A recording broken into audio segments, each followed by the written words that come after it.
Hello friends. இப்போ இந்த வீடியோவில் என்ன பார்க்க போகிறோம் அப்படின்னு பார்த்தீங்கன்னா 16/10/2020 உடைய Hindu news paper news analysis பார்க்க போகிறோம். இதில் ஏதாவது உங்களுக்கு டவுட் இருந்ததுன்னா கீழே டிஸ்கிரிப்ஷனில் எங்கள் டெலகிராம் குரூப் லிங்க் இருக்குது, அதில் ஜாயின் பண்ணிக்கோங்க. And UPSC current affairs related doubts நீங்கள் அங்கே கேட்கலாம். அண்ட் உங்களுக்கு இந்த பிடிஎஃப் வேணுனாலும் அந்த குரூப்பில் அப்லோட் பண்ணுவோம். ஸோ அங்கேருந்து டவுன்லோட் பண்ணிக்கலாம். அண்ட் ஈவினிங் டைமில் என்ன பண்ணுவோம் அப்படின்னா அதே குரூப்பில் உங்களுக்கு பிஐபியில் எந்தெந்த ஆர்டிக்கல்லாம் படிக்கணும் அப்படின்ற ஒரு லிஸ்ட்டும் வந்து என்ன பண்ணுவோம் அப்படின்னு பார்த்தீங்கன்னா ப்ரொவைட் பண்ணுவோம். வித் லிங்க்கோட ப்ரொவைட் பண்ணிவிடுவோம். ஓகேங்களா? ஸோ வேணும்னா அந்த குரூப்பில் ஜாயின் பண்ணிக்கோங்க. ஸோ இப்போ நம்ம நியூஸ்க்கு போகலாம். ஃபர்ஸ்ட் நியூஸ் அப்படின்னு பார்த்தீங்கன்னா உங்களுக்கு JNK parties team up for restoring special status அப்படின்னு சொல்லிட்டு ஒரு நியூஸ் ஆர்டிக்கல் இருக்குது. அதை நான் எடுக்கலாம். ஸோ அங்கே இருக்கிற பார்ட்டிஸ்லாம் என்ன பண்ணுறாங்க அப்படின்னு பார்த்தீங்கன்னா ஒரு கூட்டமைப்பு உருவாக்கி என்ன பண்ணுறாங்க அப்படின்னா அங்கே ஆர்டிகல் 370 இப்போ தான் ரிமூவ் பண்ணாங்க. It is giving special status to Jammu and Kashmir.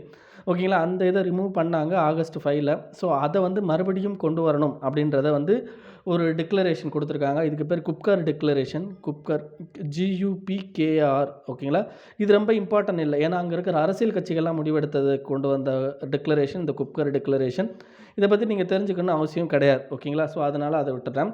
Next GST centre to borrow for states. அதாவது இதுக்கு முன்னாடி ஒரு கான்ட்ரவர்சி என்ன போய்கிட்டு இருந்தது அப்படின்னா சென்ட்ரல் கவர்மெண்ட் என்ன சொன்னாங்க அப்படின்னா ஜென்ரல் கவர்மெண்ட் என்ன பண்ணணும் அப்படின்னா உங்களுக்கு இந்த ஜிஎஸ்டி கிட்டத்தட்ட 2017 ஆரம்பித்த ஜிஎஸ்டிக்கிலேருந்து அங்கேருந்து 5 வருஷம் வரைக்கும் ஓகேங்களா அங்கேருந்து 5 வருஷம் வரைக்கும் ஜிஎஸ்டினால் ஓகேங்களா ஜிஎஸ்டியை இம்ப்ளிமெண்ட் பண்ணதுனால ஸ்டேட்டுக்கு எந்த மாதிரியான டேக்ஸ் ரெவன்யூ லாஸ் வருதோ அந்த லாஸை வந்து யார் பேர் பண்ணிக்கணும் அப்படின்னா நம்மளுடைய சென்ட்ரல் கவர்மெண்ட் வந்து பேர் பண்ணிக்கணும் ஆஸ் பர் ஜிஎஸ்டி படி. ஓகேங்களா? ஜிஎஸ்டி கான்ஸ்டியூஷன் அமெண்ட்மெண்ட் ஆக்ட் படி என்ன பண்ணணும் அப்படின்னு பார்த்தீங்கன்னா பேர் பண்ணிக்கணும். ஸோ இதுதான். பட் என்னென்னா இப்போ COVID-19 சுச்சுவேஷனால் சென்ட்ரல் கவர்மெண்ட் என்ன பண்ணிட்டாங்க, கையை விரிச்சிட்டாங்க. நாங்கள் வந்து உங்களுக்கு வந்து காசு வந்து ஜிஎஸ்டியோட அந்த இதை கொடுக்க முடியாது. ஸோ அதை நீங்கள் சரி பண்ணுறதுக்காண்டி என்ன பண்ணுங்க அப்படின்னா நீங்கள் வெளியில் வந்து பாரோ பண்ணிக்கோங்க அப்படின்ற மாதிரியான ஒரு பர்மிஷன் வந்து என்ன பண்ணாங்க சென்ட்ரல் கவர்மெண்ட் கொடுத்தாங்க. பட் இது வந்து என்ன அப்படின்னு பார்த்தீங்கன்னா ஒரு தவறான விஷயம் தான். ஏன்னா சென்ட்ரல் கவர்மெண்ட் தான் என்ன பண்ணணும் அப்படின்னா அவங்க தான் ஜிஎஸ்டியோட அமௌண்ட்டை கொடுக்கணும். பட் அவங்க கொடுக்காம அதுக்கு பதில் நீங்கள் கடன் வாங்கிக்கோங்க அப்படின்னு சொல்லியிருக்காங்க. ஸோ கடன் வாங்கினா என்ன ஆகும் அப்படின்னா ஸ்டேட்டோட ஃபிஸ்கலில் பாதிப்பு ஏற்படும். ஏன்னா கடன் வாங்கும்போது ஆட்டோமேட்டிக்காக அதிகமான இன்ட்ரெஸ்ட் ரேட் வந்து என்ன பண்ணணும் அப்படின்னா ஸ்டேட் கவர்மெண்ட் பே பண்ண வேண்டியதாக இருக்கும். அப்போ ஸ்டேட் கவர்மெண்ட் வந்து என்ன ஒரு முக்கியமான முடிவுகளை எடுக்கிறதுக்கோ அல்லது புது ஸ்கீம்ஸை வந்து கொண்டு வர்றதுக்கோ மிகப்பெரிய லெவலில் தடங்களாக இருப்போம். ஸோ இது வந்து பெரிய பிரச்சனையை போய்கிட்டு இருந்தது. இப்போது சென்ட்ரல் கவர்மெண்ட் என்ன சொல்லியிருக்கு அப்படின்னா நாங்கள் வந்து பாரோ பண்ணி ஸ்டேட்டுக்கு வந்து நாங்கள் கொடுக்குறோம் அப்படின்ற மாதிரி அவங்க சொல்லியிருக்கிறாங்க. ஸோ இதுதாங்க இங்கே இந்த ஆர்டிக்கலை பொறுத்த வரைக்கும் இருக்கும். சரி, இதை தவிர நம்ம என்ன தெரிஞ்சுக்கணும் அப்படின்னா ஒரு ஸ்டேட் கவர்மெண்ட்டோ ஒரு சென்ட்ரல் கவர்மெண்ட்டோ பாரோ பண்ணும்போது ஓகேங்களா பாரோ பண்ணும்போது என்னென்ன மாதிரியான பிரச்சனைகள் இம்ப்ளிகேஷன்ஸ் வந்து வரும் அப்படின்ற விஷயத்தை நம்ம நிறையா தெரிஞ்சுக்கணும். ஓகேங்களா? ஏன்னா இப்போ ஒரு சென்ட்ரல் கவர்மெண்ட்டோ ஒரு ஸ்டேட் கவர்மெண்ட்டோ பாரோ பண்ணுறாங்க அப்படின்னா ஆட்டோமேட்டிக்காக அந்த பாரோவிங்க்கான interest payment and principal amount payment இது எல்லாமே எங்கேருந்து தான் பே பண்ண முடியும் அப்படின்னா சிட்டிசன்ஸ் கொடுக்குற அமௌண்ட்டில் இருந்து தான் பே பண்ண முடியும். அப்போ ஆட்டோமேட்டிக்காக என்ன பண்ணும் அப்படின்னு பார்த்தீங்கன்னா பேர்டன் யார்கிட்ட தான் போய் சேருது அப்படின்னா சிட்டிசன்கிட்ட தான் போய் சேருது. அப்போ அந்த பேர்டன் வந்து அவன்கிட்ட போய் சேரும்போது ஆட்டோமேட்டிக்காக அது எப்படி போய் சேரும்னா டேக்ஸாக தான் போய் சேரும். டேக்ஸில் வந்து என்ன பண்ணுவாங்க அப்படின்னா இன்க்ரீஸ் பண்ண ஆரம்பிச்சிருவாங்க. அதுவும் டைரக்ட் டேக்ஸில் இன்க்ரீஸ் பண்ணாலும் பிரச்சனை இல்லை. ஏன்னா டைரக்ட் டேக்ஸ் யாருக்கு போடுவாங்க அப்படின்னா பெரிய பெரிய ஆளுகளுக்கு டைரெக்டாக டேக்ஸ் போடுவாங்க. லைக் இன்கம் டேக்ஸு அதேமாதிரி கார்பரேட் டேக்ஸ் இதெல்லாம் வந்து டைரக்ட் டேக்ஸில் இன்க்ரீஸ் பண்ணால் பரவாயில்ல. இவங்க என்ன பண்ண ஆரம்பிச்சிருவாங்க அப்படின்னு பார்த்தீங்கன்னா இன்டைரக்ட் டேக்ஸில் ஓகேங்களா இன்டைரக்ட் டேக்ஸ் அப்படின்றது ஆல் ஓவர் எல்லா பீப்புளும் கொடுக்கக்கூடியது. ஓகேங்களா? ஈவன் ஒரு பிச்சைக்காரர் கூட வந்து என்ன பண்ணணும் அப்படின்னு பார்த்தீங்கன்னா அவர் இது வாங்குறாரு அப்படின்னா ஏதாவது ஒரு பொருள் வாங்குறாரு அப்படின்னா அவர் ஜிஎஸ்டி பே பண்ணுறாரு. அப்போ என்ன அர்த்தம் அப்படின்னா ஒரு பிச்சை எடுக்கிறவர் கூட நம்ம கண்ட்ரியில் என்ன பண்ண வேண்டியிருக்கு இன்டைரக்ட் டேக்ஸ் வந்து பே பண்ண வேண்டியிருக்கு. அப்போ இவங்க ஆட்டோமேட்டிக்காக ஒவ்வொன்றிலையும் டைரக்ட் அல்லது இன்டைரக்ட் டேக்ஸஸை வந்து இன்க்ரீஸ் பண்ண ஆரம்பிச்சிருவாங்க. அப்படி இன்க்ரீஸ் பண்ண ஆட்டோமேட்டிக்காக பேர்டன் வந்து எங்கே போய் சேரும் அப்படின்னு பார்த்தீங்கன்னா சிட்டிசன்ஸ் மேலே தான் போய் சேரும். ஓகேங்களா? ஸோ இதை பற்றி கொஞ்சம் நீங்கள் இன்னும் கொஞ்சம் தெளிவாக படிக்கணும். இதனால் என்ன ஆகும் அப்படின்னா சோஷியோ எக்கனாமிக் டெவலப்மெண்ட் என்ன பிரச்சனையில் வரும். ஓகேங்களா? கம்பெனி வந்து இன்வெஸ்ட்மெண்ட் நம்ம கண்ட்ரியில் எப்படி பண்ணுவாங்க, நம்மளுடைய டைரக்ட் இன்வெஸ்ட்மெண்ட் அல்லது இன்டைரக்ட் இன்வெஸ்ட்மெண்ட்ஸ் வந்து எந்தெந்த மாதிரியான சேஞ்சஸ்லாம் வரும் அப்படின்ற விஷயங்கள் எல்லாத்தையும் நீங்கள் தெரிஞ்சுக்கணும். ரொம்ப ரொம்ப இம்பார்ட்டன்ட். அதே மாதிரி நம்ம கண்ட்ரியில் FRPM பட்ஜெட் ரெஸ்பான்சிபிலிட்டி மேனேஜ்மெண்ட் ஆக்ட்னு ஒரு ஆக்ட் இருக்குது. ஓகேங்களா? ஸோ அந்த fiscal responsibility budget management act FRPM. ஓகேங்களா? ஸோ அந்த ஆக்ட் படி என்னென்னா நம்ம இவ்வளோ தான் பாரோ பண்ணணும், இவ்வளோ தான் நம்மளுடைய ரெவன்யூ டெஃபிசிட் இருக்கணும், இவ்வளோ தான் நம்மளுடைய ஃபிஸ்கல் டெஃபிசிட் இருக்கணும் ஆல்ரெடி அப்படின்னு சொல்லிட்டு 2008 இதுலேயே வந்து என்ன ஃபிக்ஸ் பண்ணிவிடுவாங்க. ஓகேங்களா? இவ்வளோ தான் இருக்கணும்னு சொல்லிட்டு ஃபிக்ஸ் பண்ணிவிடுவாங்க. பட் இன்ன வரைக்கும் நம்ம அதை அச்சீவ் பண்ணாமல் தான் ரன்னிங்கில் இருக்கும். ஓகேங்களா? 2008 ஃபிக்ஸ் பண்ணிடுவாங்க இவ்வளோ இருக்கணும் அப்படின்னு சொல்லி இது பண்ணிவிடுவாங்க. ஓகேங்களா? பட் என்னென்னா இன்ன வரைக்கும் நம்ம என்னென்னா அதை அச்சீவ் பண்ணவே இல்லை. இன்னும் வந்து நம்ம காலம் தள்ளி போட்டுக்கிட்டே இருக்கும். ஸோ அப்போ அதை பற்றின பற்றின ஒரு டீட்டெயில் நீங்கள் தெரிஞ்சுக்கணும். ஸோ அதெல்லாம் நீங்கள் இந்த வெப்சைட்டில் போய்ட்டு தெரிஞ்சுக்கலாம். Next policy meet on M sand in November அப்படின்னு சொல்லியிருக்காங்க. இதில் எம்சாண்டை பற்றி பேசுகிறாங்க. நீங்கள் இந்த எம்சாண்ட்னாலே அது தமிழ்நாடோட பிரச்சனை அப்படின்னு சொல்லி தெரிஞ்சுக்கலாம். ஏன் அப்படின்னு பார்த்தீங்கன்னா, எம்சாண்ட் அப்படின்னா என்ன மீனிங்னா மேனுஃபேக்சர்டு சாண்ட் அப்படின்னு சொல்லுவாங்க. எம்சாண்டை மேனுஃபேக்சர்டு சாண்ட் அப்படின்னு சொல்லுவாங்க. இன்னொரு சாண்ட் என்ன சாண்ட் அப்படின்னு பார்த்தீங்கன்னா ரிவர் சாண்ட். ஓகேங்களா? ரிவர் சாண்ட்னா நார்மலாக உங்களுக்கு தெரியும், ரிவர் வேலியிலேருந்து உங்களுக்கு கிடைக்கிற சாண்டை நம்ம யூஸ் பண்ணி என்ன பண்ணுவோம், கட்டடம் கன்ஸ்ட்ரக்ஷன் வந்து இது பண்ணுறது அப்படின்றது உங்களுக்கு ரிவர் சாண்டை யூஸ் பண்ணி பண்ணுறது. இப்போ மேனுஃபேக்சர் சாண்ட்னா எப்படி பண்ணுவாங்க அப்படின்னா, உங்களுக்கு இந்த கிரானைட் கற்களை வந்து என்ன பண்ணுவாங்க, அறுப்பாங்க. ஓகேங்களா? அறுக்கிறதுல உங்களுக்கு மிச்ச கற்கள் வரும். அந்த மிச்ச கற்களை க்ரஷ் பண்ணி, ஓகேங்களா, க்ரஷ் பண்ணி சின்ன சின்னதாக க்ரஷ் பண்ணும்போது உங்களுக்கு மண் கிரியேட் ஆகும். ஸோ அந்த மண் தான் வந்து என்ன அப்படின்னு பார்த்தீங்கன்னா உங்களுக்கு எம் சாண்ட் அப்படின்னு சொல்கிறாங்க. இதோட சைஸ் பார்த்தீங்க அப்படின்னா லெஸ் தென் 4.75 mm. சரி, இந்த எம் சாண்டை யூஸ் பண்ணுறதுக்கு என்ன ரீசன் அப்படின்னு பார்த்தீங்கன்னா, நமக்கு இப்போ ரிவர் சாண்டை அதிகமாக அள்ளும்போது ஆட்டோமேட்டிக்காக என்ன ஆகும் அப்படின்னா, நமக்கு என்ன ஆகும் அப்படின்னா, நமக்கு ரிவர் அந்த இயற்கை வளங்கள் அப்படின்றது மிகப்பெரிய லெவலில் பாதிக்கப்படும். ஓகேங்களா? நம்மளுடைய கிரவுண்ட் வாட்டர் ஃபெசிலிட்டி எல்லாமே வந்து பாதிக்கப்படும். ஸோ அதுக்கு பதிலாக நம்ம இதை யூஸ் பண்ணும்போது it is very useful. But என்ன ஆகுது அப்படின்னு பார்த்தீங்கன்னா, இந்த எம்சாண்டில் சப்ஸ்டாண்டர்ட் எம்சாண்ட் வந்து கிரியேட் ஆக ஆரம்பிச்சு. சப்ஸ்டாண்டர்ட் அப்படின்னா ஒரு லெவலில் குவாலிட்டியோட அந்த எம்சாண்ட் இருக்கணும். பட் என்னன்னா இப்போ கரண்ட் சுச்சுவேஷனில் என்ன ஆகுது அப்படின்னா, அந்த குவாலிட்டி லெவல் ரொம்ப மோசமாக இருக்குது. ஸோ அதையும் வந்து என்னென்னா இதில் பண்ணியிருக்காங்க. ஸோ இதை தவிர எம்சாண்டு வந்து ஏன் யூஸ் பண்ணணும் அப்படின்ற மாதிரியான விஷயங்கள்லாம் இந்த வெப்சைட்டில் போயிட்டு படிங்க. ஓகேங்களா? நெக்ஸ்ட்டு த மெசேஜ் இந்த பீஸ் நோபல் மல்டிலேட்டரலிசம் அப்படின்னு சொல்லியிருக்காங்க. அதாவது Nobel prize, peace Nobel prize யாருக்கு கொடுத்துருக்காங்க அப்படின்னா, food and agriculture organization sorry world food ப்ரோக்ராமுக்கு வந்து என்னென்னா கொடுத்துருக்காங்க. ஓகேங்களா? அந்த ப்ரோக்ராம்காண்டி கொடுத்துருக்குறாங்க. வேர்ல்டு ஃபுட் ப்ரோக்ராமுக்காண்டி கொடுத்துருக்குறாங்க. சரி, இந்த வேர்ல்டு ஃபுட் ப்ரோக்ராம் அப்படின்றது என்ன அப்படின்றது பார்த்தீங்க அப்படின்னா, இந்த வேர்ல்டு ஃபுட் ப்ரோக்ராம் அப்படின்றது கூட முக்கியமான இது என்ன அப்படின்னு பார்த்தீங்கன்னா, ஜீரோ ஹங்கர். ஓகேங்களா? ஹங்கரை வந்து என்ன பண்ணணும் அப்படின்னா அவங்க குறைக்கணும். அதே மாதிரி மால் நியூட்ரிஷனை வந்து ரெடியூஸ் பண்ணணும். இதை தவிர என்ன அப்படின்னு பார்த்தீங்கன்னா, உங்களுக்கு நிறைய டிசீஸ் இதெல்லாம் வந்து இதுக்குள்ளே வரும். அதெல்லாம் ரொம்ப டீட்டெயிலாக தேவையில்லை. நீங்கள் வேர்ல்டு ஃபுட் ப்ரோக்ராம் பற்றி இன்னும் டீட்டெயிலாக தெரிஞ்சுக்கணும் அப்படின்னா இந்த இதில் போய் படிங்க. ஓகேங்களா?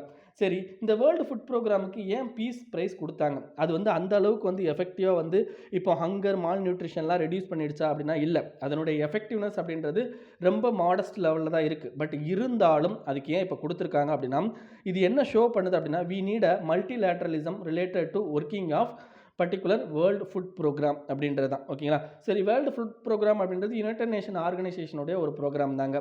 அப்போ யுனைடெட் நேஷன் ஆர்கனைசேஷனோட ப்ரோக்ராம் அப்படின்னா அது எந்த அளவுக்கு வந்து எஃபெக்டிவாக இருக்குது. ஓகேங்களா? இப்போ யுனைடெட் நேஷன் எந்த அளவுக்கு இருக்குது அப்படின்றதையும் நம்ம பார்க்கணும்.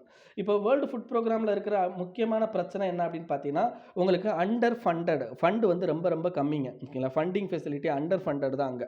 ஓகேங்களா? இது ஒரு பெரிய பிரச்சனை. சரி, இது வந்து வேர்ல்டு ஃபுட் ப்ரோக்ராமில் இருக்கிற பிரச்சனை அப்படின்னா, யுனைடெட் நேஷன் இப்போ பார்த்தீங்க அப்படின்னா 75 வருஷத்தை என்ன பண்ணுது அப்படின்னு பார்த்தீங்கன்னா கிராஸ் பண்ணுது.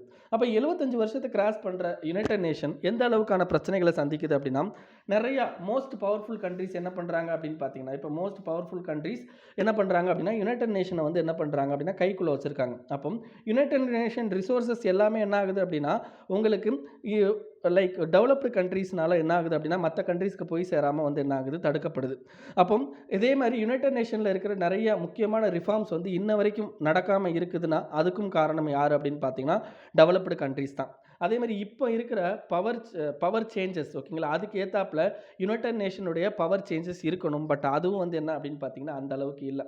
ஸோ இந்த மாதிரி என்ன ஆகுது அப்படின்னா நிறைய இன்எஃபெக்டிவ்னஸ் வந்து எங்கே இருக்குது அப்படின்னா united nation and as well as world food ப்ரோக்ராமில் இருக்குது. அப்போ இதை நம்ம என்ன பண்ணணும் அப்படின்னா we have to reduce it அப்படின்றதுல இவர் என்ன சொல்கிறாரு அப்படின்னா, இதுக்கு தான் வி நீட் அ மல்டிலேட்ரலிசம் அப்படின்றத சொல்கிறார். ஓகேங்களா?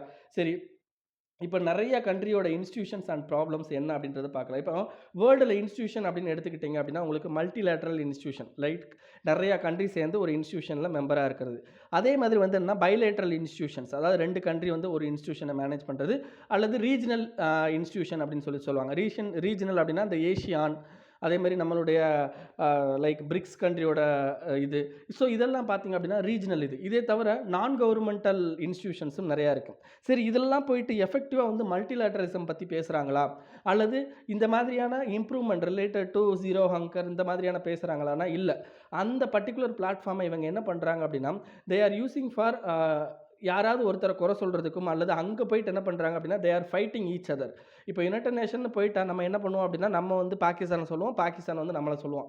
மாற்றி மாற்றி சொல்லிப்பான். அதே மாதிரி அவன் வந்து இன்னொருத்தன் சைனாவை சொல்லுவான், அமெரிக்கா வந்து சைனாவை சொல்லுவான், சைனா வந்து அமெரிக்கா சொல்லுவான். ஸோ இப்போ என்ன ஆகுது அப்படின்னா, இப்படி மாற்றி மாற்றி வந்து என்ன ஆயிருது அப்படின்னா, நம்ம ஒரு மல்டிலேட்ரல் இன்ஸ்டிடியூஷனை மல்டிலேட்ரலிசமுக்கு இம்ப்ரூவ் பண்ணுறதுக்கு நம்ம யூஸ் பண்ணாமல் we are using only to fight, ஓகேங்களா, ஈச் அதர், ஓகேங்களா, 2 பேரும் வந்து ஃபைட் பண்ணிக்கிட்டு இருக்கோம் அப்படின்னு தான். ஸோ அப்போ ஆட்டோமேட்டிக்காக என்ன ஆகுது அப்படின்னா, உங்களுக்கு மிகப்பெரிய லெவலில் இந்த இன்ஸ்டிடியூஷனுடைய இன்எஃபெக்டிவ்னஸ் அப்படின்றது அதிகமாகுது அப்படின்னு சொல்கிறாங்க. இதை தவிர குளோபலைசேஷன் அப்படின்றது என்ன அப்படின்னு பார்த்தீங்கன்னா, உங்களுக்கு மிகப்பெரிய லெவலில் இப்போதைக்கு இல்லை அப்படின்னு தான். நம்ம குளோபலைஸ்டு வேர்ல்டில் தான் வாழ்கிறோம். பிகாஸ் இந்த குளோபலைசேஷன் மூலமாக ஒவ்வொரு கண்ட்ரிக்கு இடையில இருக்கிற பார்டர் வந்து என்ன இருக்குன்னா பிளர் ஆகிருக்குன்னே சொல்லலாம்.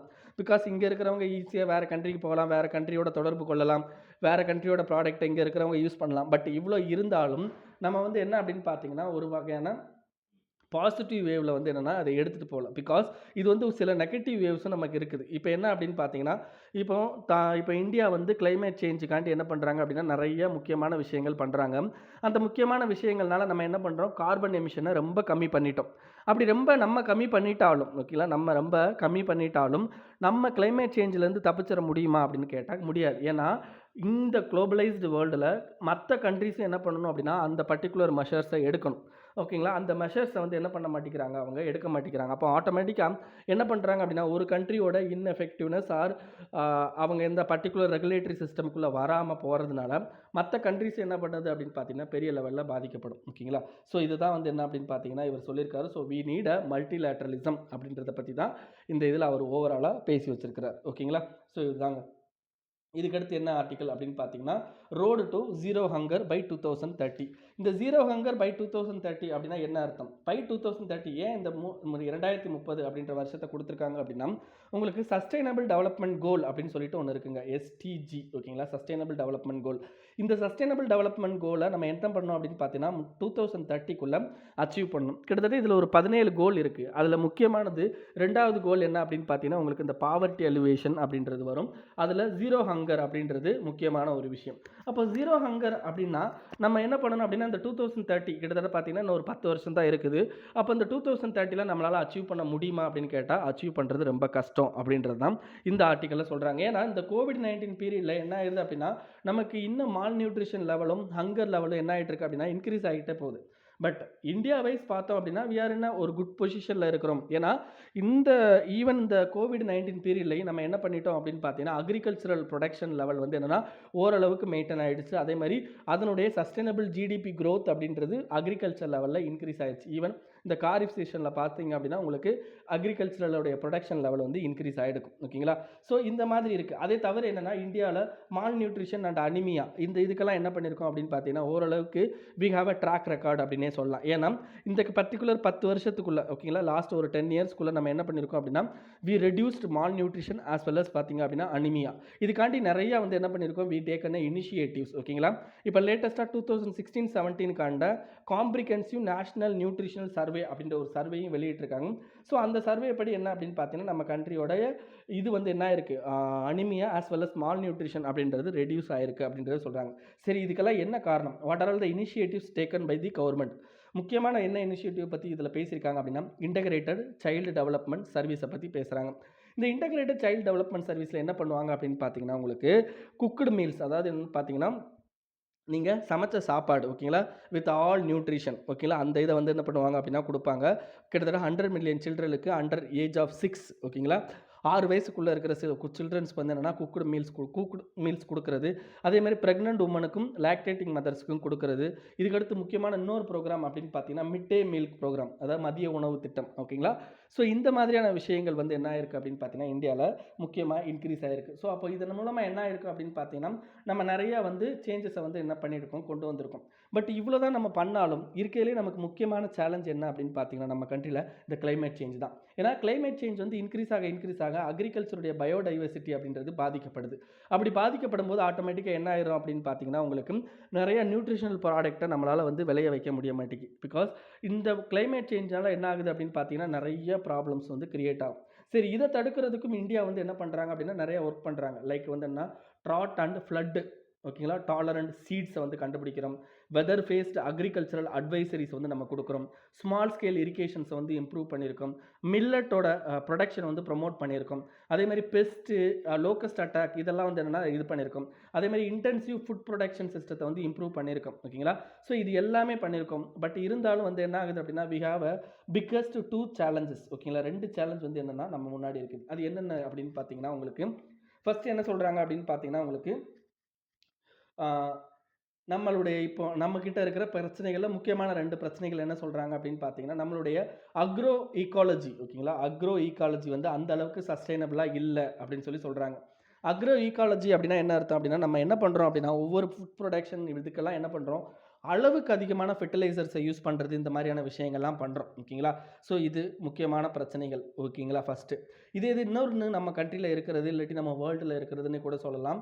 என்ன அப்படின்னு பார்த்தீங்கன்னா, ஃபுட்டை வந்து வேஸ்ட் பண்ணுறது. ஓகேங்களா? கிட்டத்தட்ட வந்து என்னென்னா 1/3 ஆஃப் த ஃபுட்டு நம்ம ப்ரொடியூஸ் பண்ணுறதுல வேஸ்ட் பண்ணிக்கிட்டு இருக்கோம். அப்படின்றத வந்து என்னென்னா ஃபுட் அண்ட் அக்ரிகல்ச்சர் ஆர்கனைசேஷனும் IFAD, ஓகேங்களா, international fund for agricultural development, அவங்களும் என்ன பண்ணுறாங்க அப்படின்னா உங்களுக்கு ரிப்போர்ட்டாகவே வெளியிட்டிருக்காங்க. ஓகேங்களா? ஸோ இந்த மாதிரியான ஒரு சுச்சுவேஷனில் நம்ம என்ன பண்ணணும் அப்படின்னா, வி ஹாவ் டு அச்சீவ். ஓகேங்களா? அச்சீவ் 2030 அந்த ஜீரோ ஹங்கர் டார்கெட் அச்சீவ் பண்ணணும் அப்படின்னா, we have to work in a concert way. ஓகேங்களா? எல்லாரும் வந்து என்னென்னா இட்ஸ் அ காமன் விஷயம் இந்த பர்டிகுலர் விஷயம் அப்படின்றது. ஸோ அதுக்காண்டி we have to work in a concerted way அப்படின்றதையும் இந்த ஆர்டிக்கலில் சொல்லி முடிச்சிருக்கிறாங்க. ஓகேங்களா? ஸோ இவ்வளோ தான். நெக்ஸ்ட் என்ன அப்படின்னு பார்த்தீங்கன்னா, அடுத்த ஆர்டிக்கல் டீலிங் வித் டிலட்ஜ். அதாவது இதில் எதை பற்றி பேசுகிறாங்க அப்படின்னா, உங்களுக்கு இப்போ ஹைதராபாத்தில் மிகப்பெரிய லெவலில் ஃப்ளட் வந்துகிட்டு இருக்கு. ஓகேங்களா? ஃப்ளட் வந்துச்சு. ஸோ அந்த ஃப்ளட்டுக்கு முக்கியமான காரணம் என்ன அப்படின்னு பார்த்தீங்கன்னா, ஹுசைன் சாகர் லேக் அப்படின்ற ஒரு லேக்கை பற்றி இந்த ஆர்டிக்கலில் ஒரே ஒரு இடத்துல சொல்லியிருக்காங்க. இந்த லேக் வந்து என்னென்னா ஓவர்ஃப்ளோ ஆயிடுச்சு. அதே மாதிரி வந்து என்ன ட்ரைனேஜ் சிஸ்டம் வந்து அங்கே சரியாக இல்லை. அதே மாதிரி இன்னொன்று என்ன அப்படின்னு பார்த்தீங்கன்னா, கன்ஸ்ட்ரக்ஷன் லேக் பக்கத்தில் இருக்கிற அதிகமான கன்ஸ்ட்ரக்ஷன். ஸோ இதன் மூலம் அதே மாதிரி என்க்ரோச்மெண்ட்ஸ். ஸோ இதுதான் முக்கியமான காரணம் அப்படின்னு சொல்லிட்டு இந்த ஆர்டிக்கலில் சொல்லியிருக்காங்க. அப்போ ஹுசைன் சாகர் லேக்கை பற்றி நம்ம கண்டிப்பாக தெரிஞ்சுக்கணும். இந்த ஹுசைன் சாகர் லேக் அப்படின்றது என்ன, ஆர்டிஃபிஷியல் லேக்குங்க. இது மனுஷனாக உருவாக்கின ஒரு lake. It's the largest artificial lake in Asia அப்படின்னு சொல்கிறாங்க. இதை யார் கட்டியிருப்பாங்க அப்படின்னா, இப்ராஹிம் குலி குதப் ஷா அப்படின்றவர் பை குஷன் ஷா. ஓகேங்களா? அதாவது இவருடைய ஆட்சி காலத்தில் குஷன் ஷா அப்படின்றவர் என்ன பண்ணியிருப்பார் அப்படின்னா, 1562 ADயில் வந்து இதை கட்டியிருப்பாங்க. இதை தவிர இதுக்கு எங்கேருந்து வாட்டர் வருது அப்படின்னு கேட்டிங்கன்னா, உங்களுக்கு ரிவர் முசியோட ட்ரிபியூட்டரியிலேருந்து என்ன ஆகுது அப்படின்னா வருது.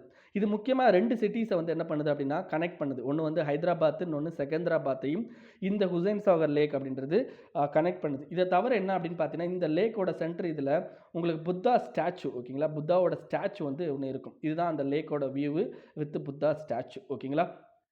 நெக்ஸ்ட் வந்து என்ன அப்படின்னு பார்த்தீங்கன்னா, latest stimulus have a minimal growth impact. அதாவது இந்த ஸ்டிமுலஸ் அப்படின்றது எதை பற்றி பேசுகிறாங்க அப்படின்னா, நம்ம இப்போ லேட்டஸ்ட்டாக முக்கியமாக 2 பார்த்தோம். ஒன்று LTC வவுச்சர் ஸ்கீம் ஒன்று பார்த்தோம். இதுக்கு அடுத்து என்ன அப்படின்னு பார்த்தீங்கன்னா, special package scheme for festival அப்படின்றது ஒன்று பார்த்தோம். இந்த 2 ஸ்கீம்லையும் கொடுத்துருக்கிற இந்த ஸ்டிமுலஸ் க்ரோத் அப்படின்றது என்னென்னா மினிமல் லெவலில் தான் இருக்குது அப்படின்றது தான் இந்த ஆர்டிக்கலில் சொல்லியிருக்காங்க. இதை யார் சொல்லியிருக்காங்க அப்படின்னா, மூடி. ஓகேங்களா? மூடி அப்படின்றவங்க யார் அப்படின்னா, உங்களுக்கு நம்மளுடைய எக்கனாமிக் லெவலு, நம்மளுடைய இன்வெஸ்ட்மெண்ட் லெவல் எந்த மாதிரி இருக்குது அப்படின்ற ரேட்டிங் கொடுக்குற ஒரு கம்பெனி தான், ஒரு ரேட்டிங் கம்பெனி தான் வந்து என்ன மூடிஸ். அவங்க என்ன பண்ணுறாங்க அப்படின்னா, இது அந்த அளவுக்கு எக்கனாமிக்கல் க்ரோத்தை வந்து ஸ்டிமுலஸ் பண்ணாது அப்படின்ற விஷயத்தை இந்த ஆர்டிக்கலில் சொல்லியிருக்கிறாங்க. ஓகேங்களா? ஸோ இவ்வளோ தான் இன்றைக்கி நியூஸு. மற்ற இதெல்லாம் ரொம்ப இம்பார்ட்டன்ட் கிடையாது. வேணால் படிச்சுக்கோங்க. Okay friends, thank you friends. இன்னைக்கு